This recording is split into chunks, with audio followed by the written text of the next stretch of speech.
Chapter 38. That night at dinner, there was something funky going on between his mom and his dad. Bo and Jackie were goofing around like usual, grabbing each other's food and popping up and down for no reason, and playing a version of tag right in the middle of dinner. They had all this energy they needed to burn. Pike remembered those days, but was glad he'd slowed down and was acting more like a man now, at least some of the time. But the thing here was, his parents were ignoring his brother and sister's shenanigans, which was not their typical M.O. They seemed detached tonight, not upset exactly, more like doped up, reacting slow, kind of going through the motions. For an instant, Pike was sure they'd found out his secret and were dealing with it in a disbelieving fashion. But common sense said that wasn't realistic. No, that wasn't it. Much as he hated to even think about it, he wondered if their marriage was okay. Maybe there were other signs lately. He'd been so dang wrapped up in himself that he wouldn't have noticed if there were. There was that one thing his dad said that didn't mean anything at the time, at least on the surface. But could there have been something more to it? When his parents were going to the barbecue and his dad seemed to be preaching to him just a bit, to enjoy yourself now because there's not much to do in this town. Pike finished up pretty quick and went upstairs to his room. He needed one more thing on his menu, as Mitch called it, like he needed a hole in the head. Hopefully his mind was running away from him and was imagining the whole scenario downstairs. Mitch called around 9:15. Pike hoped he wouldn't be long-winded because he didn't want to screw up getting to Danny at 9:30. "I've been working this business all day," Mitch said. "We got somewhere." "You didn't go surfing this morning even?" Pike said. "We got a comedian," Mitch said. "Okay, all day after I got out of the ocean. That work?" Pike said it did, wanting to hear something earth-shattering from Mitch, but at the same time not sure he needed to know any more. "Took quite an effort to narrow it down," Mitch said. "So many variables." Pike was looking at the time. "If he could please bypass the details and give me the bottom line," he said. "It was fascinating, actually," Mitch said. "I started to feel like a detective. It didn't hurt that I used some of the strong-arm tactics that you employed on Wayne." "What are you talking about?" Pike said. "Nothing physical, of course. All transacted on the phone and online. Bottom line, we kept it simple. Compared your filling with the Texas one." "Come on, please," Pike said. "Two different manufacturers, it turns out. And kind of funny, the Texas supply company is actually in New Mexico, Las Cruces." "Oh my God, you're going to turn this into a 2-hour lecture," Pike said. "Fine. So your Albuquerque dentist got their amalgam from a company in Louisiana. Now you remember what the composition is." "I'm going to have to go," Pike said. "Okay, hold on," Mitch said. "Just bear with me here. We got mercury, copper, silver, and tin. Like I said, a full day's work, not taking no for an answer, waiting on hold for the key people." Pike again asked if he could please speed it up. So finally, the Louisiana outfit, they faxed me a bunch of paperwork, and it's all there in the fine print. The New Mexico company was a lot rougher. I had to pull out my hole card, which was threatened to expose them for hiding something if they didn't break it down for me. Bottom line, only the silver came from the same source." "Oh," Pike said. "Yep," Mitch said. "The mercury was Japan and China. The copper, one was Peru, the other Montana. And the tin, one was from Tasmania, which is an island off Australia, and the other mine, not sure which is which, but it doesn't matter. It's in Canada. So the silver, you say, Pike said, trying to keep Mitch focused. He'd given up on calling Danny tonight. Yes, now we're down to it. The specific silver that both manufacturers used to produce their amalgam, it came from a mine in the southeastern part of the state, New Mexico, specifically a little town called Hillsdale. Pike tried to absorb what all this meant, if anything. Are you there? Mitch said. Still with me? Sort of. Let me jump around with a couple questions. How come, with probably thousands of people getting this same shit in their cavities from these same two factories or whatever, we only got a few like me? What was your other question? Mitch said. Only that, yeah, so what? You're saying there's some special shit in that silver then? Believe me, Mitch said, I'm on it. That's next. On your first concern, yes, there may absolutely be other unique similarities to the test group. Test group now, Pike said. Mitch said, what's your blood type? Pike said he didn't know and had to go. He didn't like to be late when he told someone he'd do something, but he tried Danny anyway. Oh, hi there, she said. Uh-oh, not the best greeting. Pike said, everything's running together on me, but there have been a few developments. Well, yes, I appreciate your thinking of me in that regard, she said, a little too politely. The heck is that? Pike said. It was a man's voice in the background, gruff and slightly muffled. Actually, that wasn't Pike. The heck is that was the man's voice in the background, gruff and slightly muffled. Pike heard the man's voice. I need to go, Danny said, and I thank you for your time, sir. Pike sat there picturing how it might play out. No matter how he tossed it around, it didn't end well. Not for Danny, and certainly not for the latest, Mr. Gruff. He thought of something that Mrs. Hopper, the sophomore English teacher he liked, would say when they discussed themes in books, which Pike was learning you could apply to a whole lot more, too. The expression his teacher used was, cultivate your own garden. I mean, what else could you do? Pike thought. Chapter 39. They were getting ready to play Ramsey Tech in the sectional semifinal.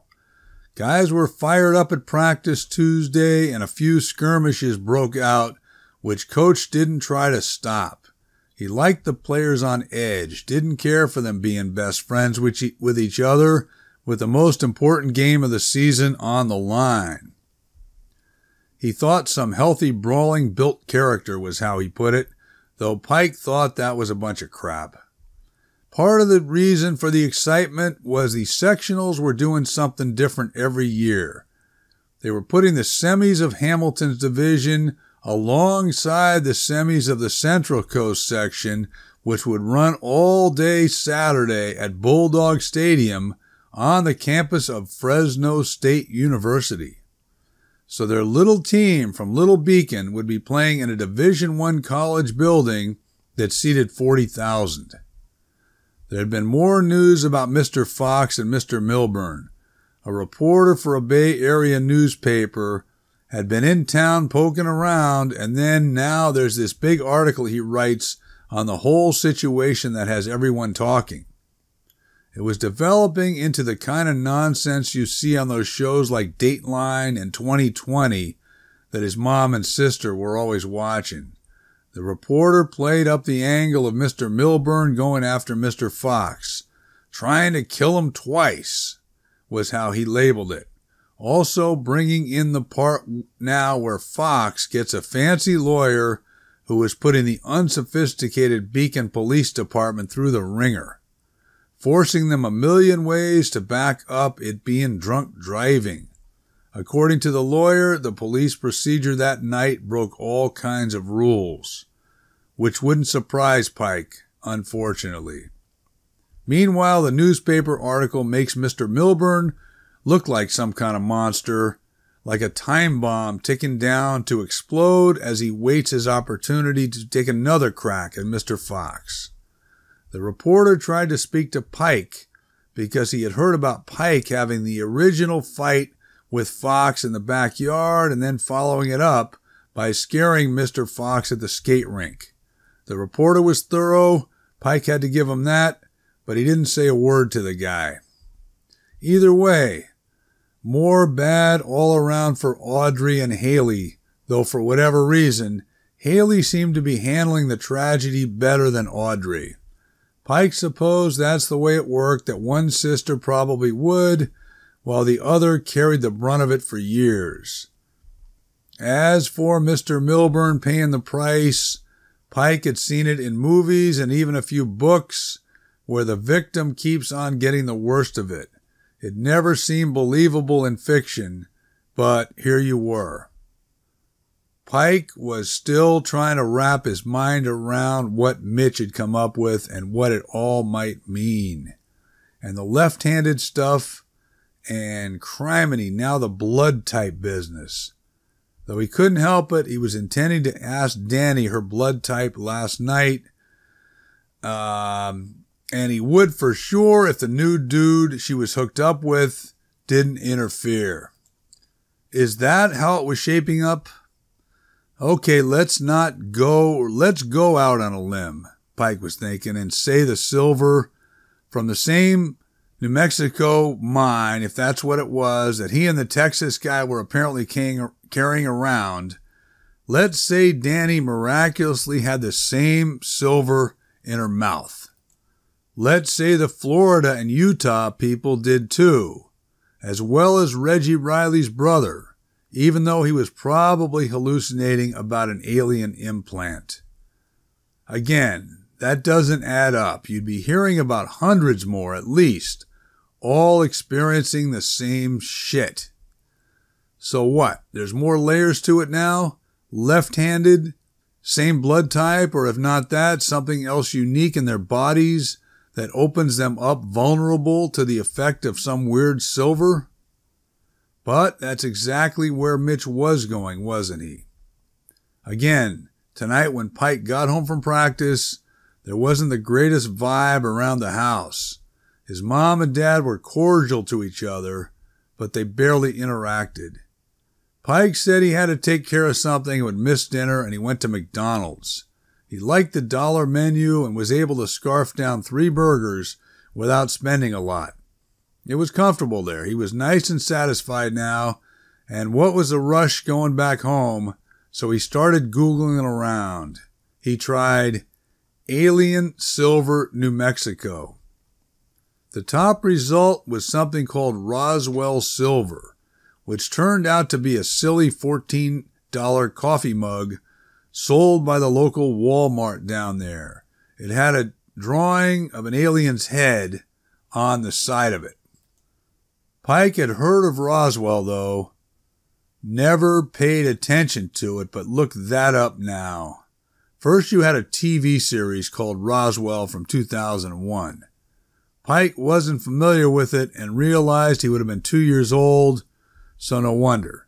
He skimmed over the plot description, and it looked like you had aliens disguised as humans going to the high school down there. Oh, no. But there was more on Roswell besides the idiot TV show. Its claim to fame apparently was something crashed there outside of town on someone's ranch in 1947. There was a cult following now of UFO people like Mitch. There were photocopies of 2 different newspaper articles from back then. The first announced a flying saucer had crashed. The second, a couple days later, said that was wrong. It was only a weather balloon. That made sense to Pike, of course. People want to believe in stuff, but you're always going to find a logical explanation. Aren't you? Except what he couldn't quite get past was, if it was only a weather balloon, why was the government there and securing the area and hanging around for days, which is what seemed like happened. Pike called Mitch. What would they be doing in New Mexico, he said. Mitch laughed. Good to hear you're on track, he said. Saucers? Well, there's one line of thought, a pretty compelling one I might add, that they were interested in our nuclear weapons. You know the world's first nuclear test was down there in 1945, right? In White Sands. Pike said he didn't know that. I'm guessing you're asking about Roswell, Mitch said, the well-known incident. I'm not discounting it, but that's a story for another day. One thing now, what about this silver mine in Hillsdale with our thing? I put out an APB on my website today. What's an APB? Pike said. All Points Bulletin. Old police term. Oh, Pike said, and you're looking for what exactly from your followers? Simply if anyone has knowledge, hearsay or otherwise, of a UFO incident around Hillsdale. Pike said that a UFO decided to put a spell on their little silver mine, and that's why I'm screwed up. You make fun of the concept, Mitch said, though I can feel you at least going back and forth now. One thing that's hard to ignore is your Mr. Riley's brother. When he insisted an alien messed with his teeth, we in the UFO community take that quite seriously. That even though he may have indeed visited a dentist, as you did, a sixth sense likely told him a supernatural influence was involved. Pike was getting a headache. He said, So this APB, anyone answer? Not yet. Something else I verified. The mine closed in 1954. For a long time. Decades. They opened it again in 1997. Okay, Pike said. So then anyone could have got in there in those, 40 years and did something to that silver, contaminated it or whatnot? Even a terrorist for all we know. Why the heck are you so sure outer space stuff was involved? I just am, Mitch said. Chapter 40. The team got on the bus at school Friday and spent the night at a motel in Clovis, which was across the freeway from the Fresno State campus. Pike had received some mild interest from one of the Fresno State coaches, but going here would be a whole lot different than Utah State. Not that Utah State was a possibility anymore, but still. The Fresno deal was you had traffic, malls and strip malls, stoplights and cement. A place like Utah, you had mountains and green and wide open spaces. Anyhow, the motel part was fun and he roomed with Clark. There was another team staying there, Wickinger out of Visalia from the other conference, playing their own semifinal, and they had some nice guys. It was refreshing to just kick back with them and get his mind off everything else. They had a team breakfast, and before it was over, Coach got up and asked for quiet and thanked everyone for being a part of it. He added the usual BS about just go out there and have fun. And then he had trouble finishing. He kind of choked up and started breaking down. Pike and Clark looked at each other like, this is over the top. But if it made Coach feel good to get so emotional, what could you do? Unfortunately, at the main event, the game, no one for Hamilton had much fun. Ramsey Tech was too strong, had too many stud athletes on both sides of the ball.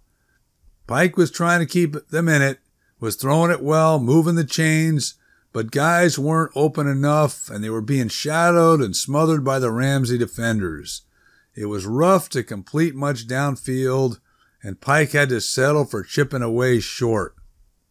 Meanwhile, Ramsey came at you all directions, all ways when they had the ball. It unfortunately felt like men playing against boys after a while. Pike was tempted to ask Coach to put him in on defense so he could help stop the bleeding, so to speak. But he knew that was only asking for trouble, since either he held back and Ramsey continued dominating, or he stepped it up and started hospitalizing guys with savage tackles, which would only draw scrutiny. And Hamilton was too far behind to come back anyway, so it wouldn't even make a difference. The game ended mercifully and Hamilton lost by 42, 63-21. Pike looked around as he walked off the field.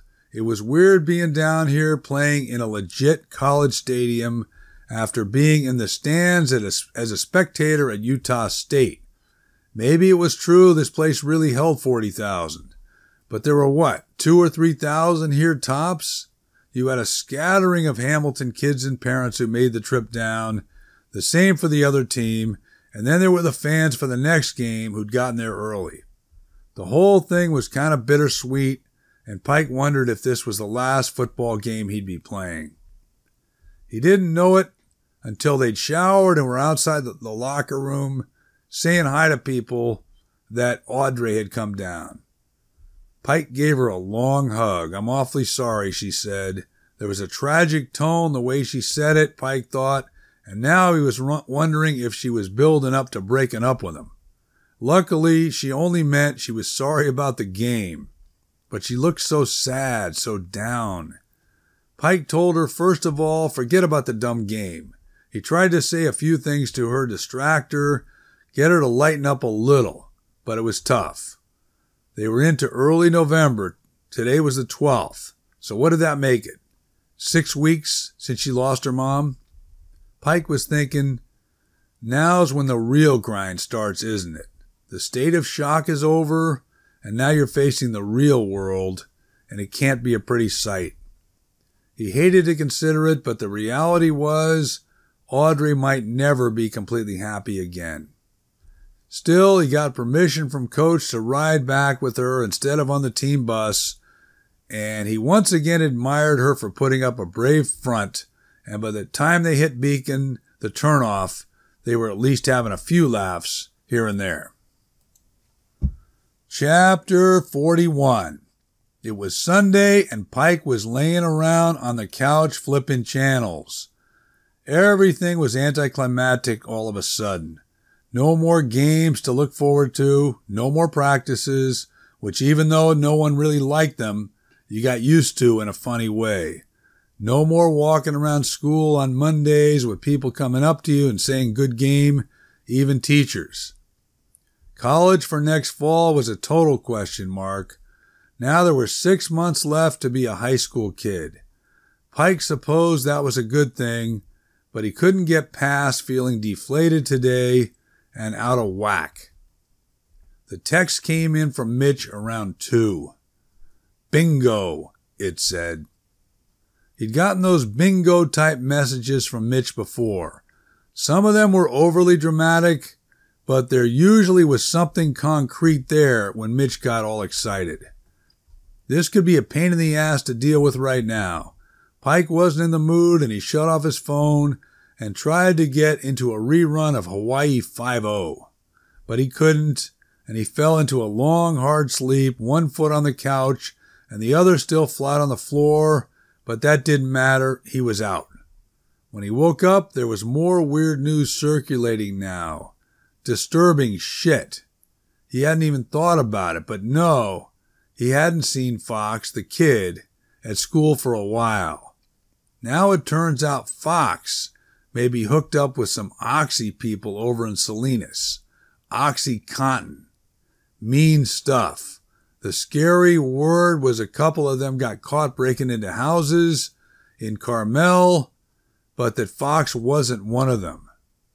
This was hard to swallow. If even part of it was true, Fox was screwed. He's either a desperate addict or he's a criminal now. At the very least, he's AWOL from Beacon, and something was going on, none of it good. Pike thought of how when you skip a rock on a flat lake, there's always the ripple effect. One terrible moment that couldn't have lasted more than a few seconds. And now look at Audrey. And Mr. Milburn. You've got Fox now, not to mention his old man, and of course Haley. The doorbell rang. It was Audrey. She was crying. Again. Are your parents here? She said. I only saw the one car. Yours. Come on in, babe, Pike said. We're good. We're alone. What is it? This is so difficult to tell you, she said. Now Pike was genuinely nervous, and he was starting to worry about Audrey's mental health. He said, nope, please, don't hold anything back at this point. That'd be the least healthy thing you could do. I know you're right, she said. It's just so hard. Pike eased her onto the couch. He was making a mental note to gently suggest, when the timing was right, she see some kind of therapist. He should have thought of this before. My mom's things, she said. It's been too soon, but today, finally, I had the strength to begin going through them. I'm proud of you, Pike said. Has to be brutal, I can't imagine, but you're doing what's necessary. There were boxes of letters and so forth, journals, major diaries. I never knew what an excellent writer my mom was, and so prolific. What's that mean? Pike said. It means she wrote an abundant amount, hundreds of journal entries, quite personal, and some very long ones. Audrey took a deep breath, folded her hands, and stared at the floor. Pike, your dad and my mom were having an affair. It took a moment for the words to resonate. When they did, Pike's legs started to feel weak, and it was as though he was sitting in the easy chair on the other side of the coffee table, detached, watching Audrey converse with some stranger on the couch. Finally, he came up with one word. When? I'm not sure, Audrey said. I had to stop reading. There may have been others as well. She came into his arms. Pike tried to comfort her, but his mind was racing, and she felt so heavy against him. Other people, he said, not adding, but wondering, others for my dad too? I think so, she said, and now I'm angry at her. Can you believe it? What on earth is wrong with me? There's nothing the matter with you, he said, stroking her cheek. She had her secrets, and she probably had her reasons. But you have a right to be upset. Well, thank you for that, she said. Her face was soaking wet, and her eyes looked badly bloodshot. And now, unfortunately, I've got to deal with my dad, Pike said. Can you believe it? I'm sorry, I know how that sounded. That didn't come out right. It's okay, I understand what you meant, Audrey said, and was sobbing again. Pike was trying to make sense of the timeline and his parents' recent behavior. When you say you're not sure how it happened or when it happened, he said, were you able to narrow it down at all? I mean, was it like going on right when the incident occurred? Audrey appeared to think about it. I don't think so, she said. It seemed to have been well in the past, something that ran its course. Pike realized Audrey may very well be lying to him now for his benefit. Even through it all, these last 6 weeks, she managed to put others first. It was one of the several qualities he admired about her. The other side of it, of course, is maybe it really was in the past, and that it wasn't a full-blown affair, but just a midlife fling type deal. Which means possibly his parents aren't getting along right now for other reasons. Or Mrs. Milburn's death got to her dad, period, even though their fling was long over. Maybe. It didn't matter now, but still, Pike badly wanted it not to be true that his dad and Aubrey's mom were hooked up when it happened. Nothing would be worse than that. Are you hungry? He said. Do you want to take a drive? The doorbell rang again. What now? Pike excused himself for a moment. Standing there, shorts, sweatshirt, Dodgers cap, big sideways smile, Mitch. "What the heck?" Pike said. "Mind if I come in?" Mitch said, stepping inside regardless, not waiting for Pike to answer. Pike closed the door and introduced Mitch to Audrey, who was standing up and had tried to quickly improve her appearance. "A pleasure," Mitch said, letting his eye linger on Audrey. A little too long for Pike's taste. Audrey was back to her bubbly, sweet self. To an outsider, she was a typical high school kid, having good times her senior year, everything ahead of her, and she and Mitch talked about college and careers and travel, Mitch telling her that backpacking through Europe when he was 18 was the best thing he ever did, and going into way too much detail. Pike was feeling excluded, but whether she was faking it or not, he could see this was good for Audrey. Finally, their life discussion wound down, and she said she had to go, and she gave Mitch a minor hug on the way out, which clearly made the old man's day. "Wowee," Mitch said when she was gone. "Have you got a winner there?" "Anyway," Pike said, "you hungry? That's what I was in the middle of asking my girlfriend when you, most unexpectedly, dropped in. How'd you find me? You don't mind me asking."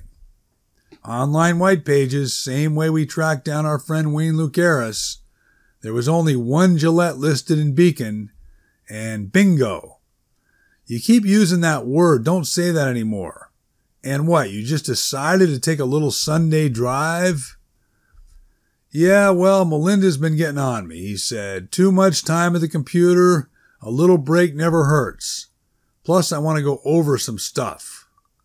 They went to Applebee's, which Pike figured wasn't the worst thing because it took 20 minutes each way, and Mitch could get whatever he needed to off his chest and then hopefully just leave when they got back. After Pike finished his club sandwich with a side of chicken wings, he said, "I'm more energized now. I can listen better." "You don't say," Mitch said. "Appetite has never been your strong suit." "Of course I'm kidding. Incidentally, not the main reason I'm here, but did you know Aaron Rodgers saw a UFO?" "Wait, the football Aaron Rodgers?" Pike said. "Yeah, there was just an article about it. I'll link to it right here. It happened several years ago back in New Jersey, near a power plant, a nuclear one. Does that sound familiar?" Pike was skeptical. What's he doing bringing it up now then? Just that a sports writer asked him a question that triggered it. Aaron was playing for Cal then, was driving cross country with a couple of college teammates. They all agree they saw it. Pike didn't watch a whole lot of pro football, but Rodgers was one of his favorite players and probably his favorite NFL quarterback. In fact, his dad had taken him up to Berkeley for a couple of Cal games when Rodgers was there. Pike was maybe 6 years old, but remembered them clearly. "I'll check it out if you say so," he said. "But cut to the main reason you're here." "Fair enough," Mitch said. "I got one reply to my APB, but it's a doozy. A gentleman, retired actually in Bermuda now, he insists there was an incident over Hillsdale in 1956. "You're saying he saw something there?" Pike said. "Not with his own eyes, no, but his daddy was a state trooper, New Mexico State Police. Years later, he let his son in on it. That one night at dusk, he's patrolling down there, one of the old 2 lanes, barely any cars, when he sees this circular craft, hanging there, low, maybe a mile away, which he places as right smack on top of the damn town, Hillsdale." Pike let it sink in. One more thing to have to process. "Son, we got our smoking gun," Mitch said. "Hold on a second," Pike said. "This guy's probably making the whole thing up, having fun, jerking you around. What's stopping him?" "What's stopping him," Mitch said, "is I didn't mention anything about Hillsdale in my APB." "You didn't?" "No. That's the information I was zeroed in on, obviously, but my APB simply asked for knowledge of other UFO incidents in New Mexico around the time of Roswell. Oh, Pike said. And I said I got one response. What I really meant was one pertinent response. A gold medal one, in fact. I did get 2 others, which I'll check out at some point, but I'm only concerned with the Hillsdale sighting right now for obvious reasons. Pike didn't address it again until they got back in the car. I'm going to level with you, he said. It's killing me to have to buy into this shit. I can tell, Mitch said. Honestly, I'd probably be reacting the same way. Pike said, but if I bought in, and I keep coming back to this, they messed with the silver supply, they radiated or something, which energized me, and why would they do that? Mitch said, or possibly added to it, since the silver itself checked out normally in the lab, if we can believe Wayne. It was what they couldn't identify. That was the issue, and the reason you almost wasted the guy. Don't be ridiculous. I didn't almost waste anyone. Be easy to do, though, son. You need to keep a lid on yourself. I'm sure you've heard it, but the expression, he didn't know his own strength? Don't worry about it, Pike said, but he was flashing on Danny and picturing Marcus suspended up in that wall. You were saying, though, Mitch said, it's killing you to buy into it, but? Pike said, okay, this is totally crazy, but if someone bought into it, then the time travel part, could you change stuff? There was a dirt pullout up ahead that put you alongside a big walnut orchard, and Mitch took it, stopped the car, and turned off the engine. What would you want to change? Mitch said, quieter, more serious now. It doesn't matter. It could be 1 or 2 things. Pike took a long look at Mitch. You really think part of my power is maybe I can go back? Mitch nodded. You may feel you've been cursed, but part of me believes the opposite, that you've been blessed with supernatural powers. Time travel could indeed be a logical extension of that. Why, Pike said, because of the gobbledygook that Reggie Riley spit out about his brother doing it? Partly that, yes, but even more, we UFO fanatics believe time travel is an inherent part of the extraterrestrial experience. It allows them to traverse vast distances and quite likely multiple dimensions that earthly physics deems impossible. Rather than travel via conventional propulsion across space, the thought is they bend it, fold it. Same with time. Pike resisted another "oh my God," even though he wanted to blurt one out. He said, so bottom line, you're saying there's more chance I could travel than there is for the average Joe? I would say so, yes. I wouldn't be surprised if you've been empowered in that capacity. I'd put the odds at 50% at least. Mitch winked at him. Gee, thanks for such a major vote of confidence, as I actually toy with the idea of trying it. Mitch said, something tells me you're not joking around. Why not? Pike said. I still don't think I believe any of it, no matter who claims they saw what. And now you're telling me 60 years ago someplace? But what's the worst that could happen? Chapter 42. Mitch dropped him at home and took off back to Manhattan Beach, and then right away, Pike started thinking, what's the worst that could happen?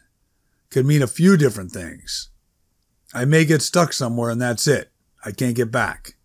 I may think I can change something, but it could backfire on me and everyone might end up worse off, myself included. I may die trying this. The other possibility, of course, the likely one, is he wouldn't be successful in going anywhere. Which, when it came down to it at this point, wouldn't be great either. How did Mitch say it worked again? Wormholes and space portals and such? But there could also be a mind over matter element to it, in theory. Had Mr. Gilmore given any insight into that he'd missed? Monday felt like a light day at school, probably because there was no football practice to worry about. Mr. Fanning, the assistant principal, made an announcement at lunch over the campus PA system, how we appreciate the incredible efforts of our student athletes and so on in contributing to Hamilton's best ever showing in football. And let's keep the momentum alive in the next season and beyond, and go Wildcats. A bunch of the football guys were getting together to play a little basketball after school, have fun, blow off some steam. It was getting some juice, though, becoming an event, and there were going to be people watching. Pike could dunk the ball easily now, not just routine slams, but real showtime stuff. Part of him wanted to do that, put on a little show, nothing that was beyond human, just raise a few eyebrows and have some fun. But instead, when the bell rang, Pike headed to the Beacon Municipal Library. He'd only been in the place a few times in his life when he'd had to write a paper where you need the old-fashioned encyclopedias. He didn't know his way around, but luckily there was a friendly librarian sitting at a desk in back who didn't look busy. "Books on time travel, please," Pike said. "Where would I find those?" The librarian rattled around on her keyboard. "Would you be needing time travel in literature or metaphysics?" she said. "Gee," he said, "literature, that might work, but that'd be fiction, right?" "Yes," she said, "we have quite a few titles there that reference your topic. In metaphysics, we have 3. So that's nonfiction then, right? How someone would do it? How? With, like, instructions?" "Yes, I believe so," the librarian said. "Let's have a look." She got up and led Pike down an aisle and then turned left down another one. "Here are the first 2, she said. The third is in our reference room." Pike thanked her, skimmed the first 2, which were all over the place, and as far as he could tell, barely touched on the subject. He found the librarian again and asked her about the third one, and she took him into a special room where all the books were locked up in tall glass cases. They had these built-in wooden ladders that you slide around, and then you got up there pretty high and came down with the third book. It had a leather cover, something Pike had never seen before, and it felt odd. The librarian told him he couldn't check it out, but to please make himself comfortable in this room and to simply leave the book on one of the tables when he was finished. It was cozy in there. They had some overstuffed chairs where you could relax and read, and Pike pretty much had the whole room to himself. The book was called In Due Time by W.H. Wallaby. There was an introduction on the subject, then there was a section on methods, and then one on people's experiences. But what caught Pike's eye was chapter 6, second from the end. It was titled The 10 Rules of Time Travel. He read it through, and before he left the special research room of the library that day, he read it through 3 times more, and then pulled out a piece of binder paper and wrote them all down. The rules were: what the mind conceives, the mind can achieve. 2. Success is contingent on the traveler's need. 3. Consider the present day setting when preparing to back travel. 4. 1 travel day equals 1 present day hour. 5. Travelers must maintain focus on the task at hand. 6. Travel can be facilitated by implementing time and place assistance. 7. Reverse travel is fundamentally identical. 8. Consequences of alterations should be carefully considered. 9. Any alteration should be enacted according to the laws of the universe. 10. Travelers should avoid engaging non-travelers. It was dinner time when Pike got out of there. He grabbed a deli sandwich and didn't really want to go home, having to psychoanalyze now what was going on with his parents. Plus, he was so mad at his dad. So he drove to the mall and walked around. Hopefully, he wouldn't run into anyone he knew, and it gave him a chance to think. He wanted to tell Kathy what he was considering, since she would get it. But again, that would be downright rude now to involve her, since she'd moved on and seemed happy. Then there was Danny. Would this be a good time to clue her in on all the latest from Mitch, and also on what he was considering now? Pike decided that would be a mistake, the last part, because she might get some notion in her head and try it herself. And who knows how that could turn out.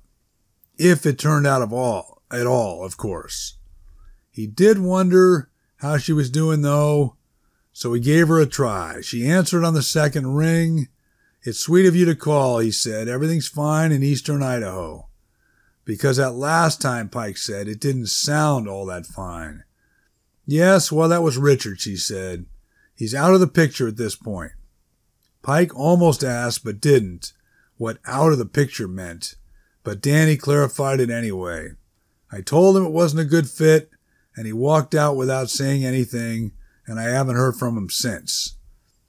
"Good then," Pike said. "No lingering effects or anything." "Not a one," she said. "The best thing, I found someone else, Bob. We met at the gym. We're getting along famously." So far, Pike thought, but he hoped for the best. "Let me ask you something," he said. "You mentioned going to the gym. If you don't work out, do you gain weight?" "Gosh, that's kind of a strange question, but now I see where you're going, of course. I don't think so. Do you?" "I don't think so either," Pike said. He was intending to tell her about Mitch's findings, the amalgam sources being narrowed down, the mysterious disappearance of the Texas filling, the Hillsdale silver mine, and the supposed 60-year-old UFO. But it was too much tonight, both for him to get into detail, and it probably was too much for Danny to absorb. Plus, there was no solution, no conclusion that he could share with her. So what was the point, really? "Thank you for staying in touch," Danny said. "It means a lot." "Well, stay safe," he said. "And you as well," she said. Chapter 43. The week continued uneventfully, except in Pike's head, where a whole lot of possibilities were being mulled over. Thursday evening, he called Mitch. "What I'm working on now," Mitch said, "is finding someone from back in the day out there to collaborate our story." "Wait a second," Pike said. "I thought you said you believed it, that you had the smoking gun." "I do believe it. There must have been other witnesses, though. I want more details. The problem we have, Hillsdale became a ghost town quick once they closed the mine." "So how do you find anyone then?" Pike said. "I don't know exactly. Maybe old tax records. Work it from there. I have to go out there, though, most likely." "Okay," Pike said. "On the travel part, I'm going to try it Saturday." "Whoa! Hold your horses now," Mitch said. "What did you just say?" "Then I'm going to give it a go. What's the problem?" Pike wasn't at all sure he was going to go through with it. He was testing Mitch. Mitch said, "Well, not a problem so much as, I don't know, are you prepared?" "What do you mean? You already convinced me I've been empowered, that I can achieve this, and I've been doing some soul searching, and I think I can." There was about 30 seconds of silence on the other end of the line.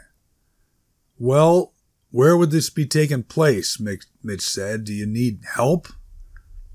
"I think I got it," Pike said. "But I found these 10 rules.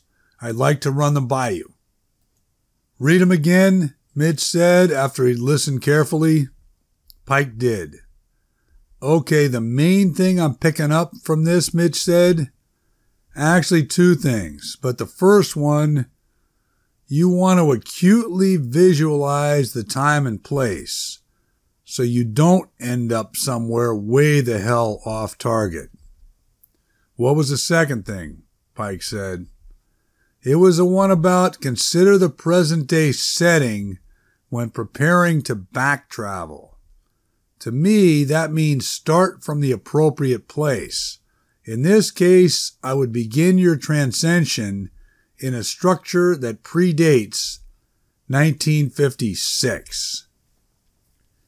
"Now, how in the world do you make that leap?" Pike said. "There's nothing in there about that, and that makes no sense at all."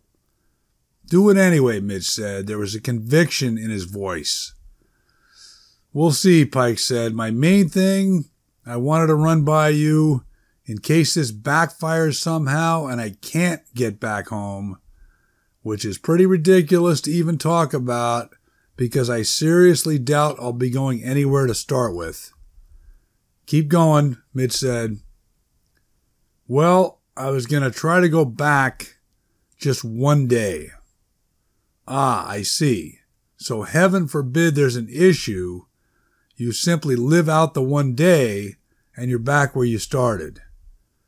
Kind of like no harm, no foul," Pike said. "That could work," Mitch said. "Could? Should," Mitch said. "I wouldn't try to interact with yourself, though, if you happen to run into yourself back there." "Ah, geez, that wasn't in the rules." "I think it sort of is," Mitch said. Pike took a moment. He said, "I know I give you a hard time, but I appreciate everything you've been doing for me. I'll call you Sunday." Pike hung up before Mitch had a chance to respond.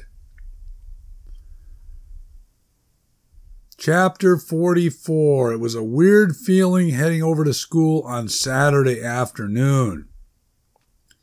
If they'd somehow beaten Ramsey Tech last weekend, today would be the sectional championship game, also down in Fresno. Once they lost, Pike hadn't even been interested enough to find out who Ramsey Tech's opponent would be. This afternoon, there were 2 people playing tennis, one dad playing catch with his kid on the baseball field, and a couple of dog walkers on the track. Pretty quiet. The gym was open, but it was dark and there was nothing going on. Maybe they had kids' basketball practice or indoor soccer or something else earlier, but that was all finished. You walked through the gym, then you had the regular student locker rooms, and then the football locker room all by itself at the end of the hall, where the door opened out to the practice field.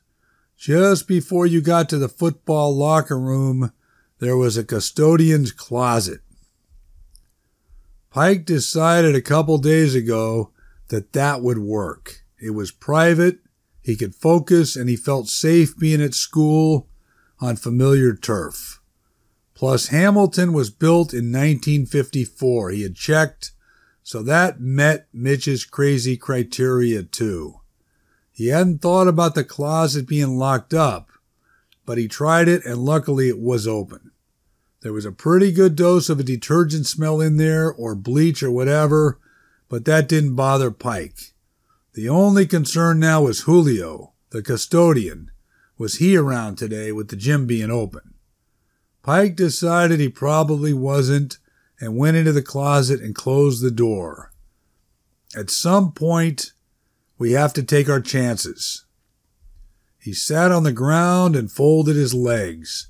He covered his face with his hands and thought back to yesterday after school, when he'd purposely sat in the football stands for an hour, trying to clear his mind of all the clutter, trying to set the stage for today, to give himself a target.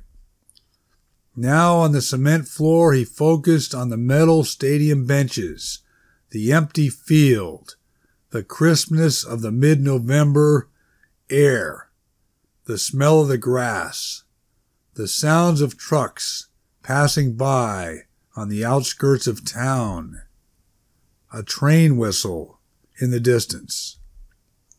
His breathing slowed. There was a stillness, a peace here.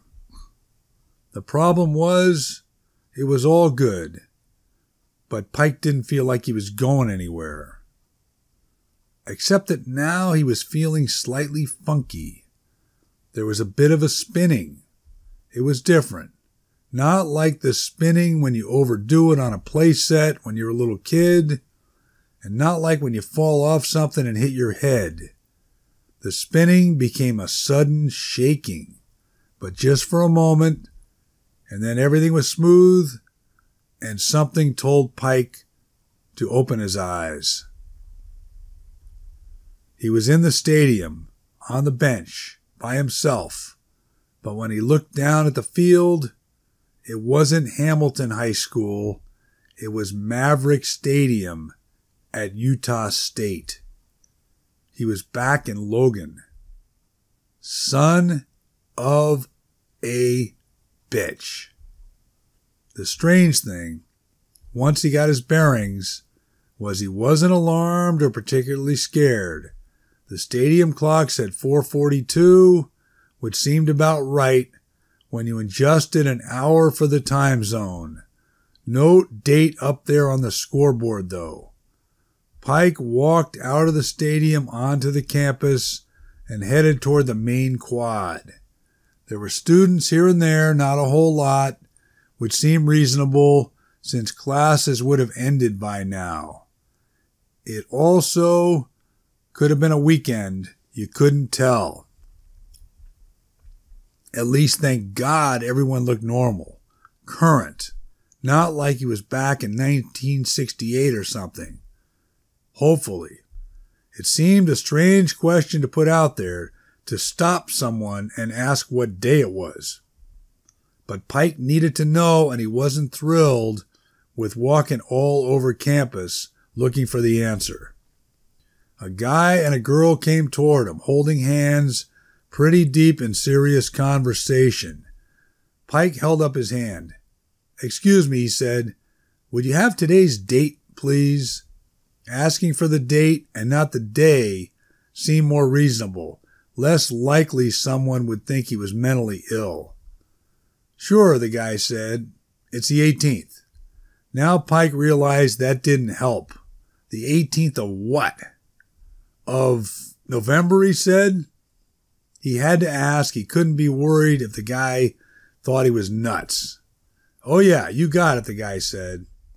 Pike wanted to confirm with the guy what year it was, but that was going a little too far.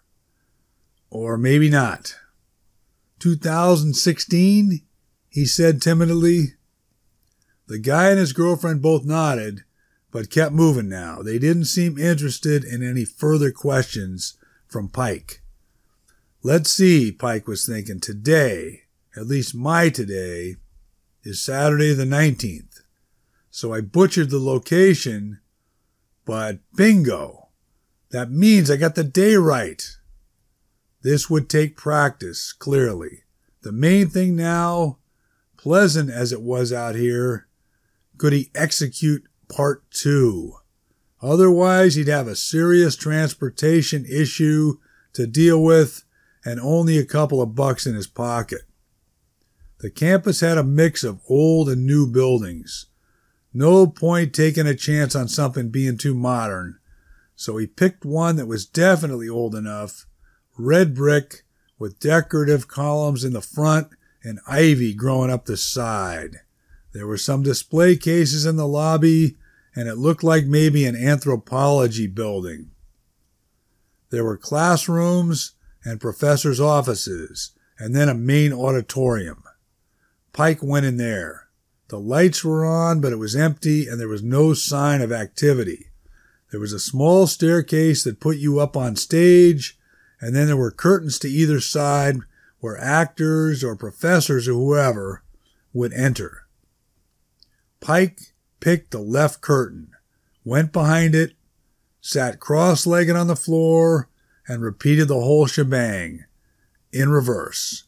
He zoned in on Beacon, the high school, the football stands, late Saturday afternoon.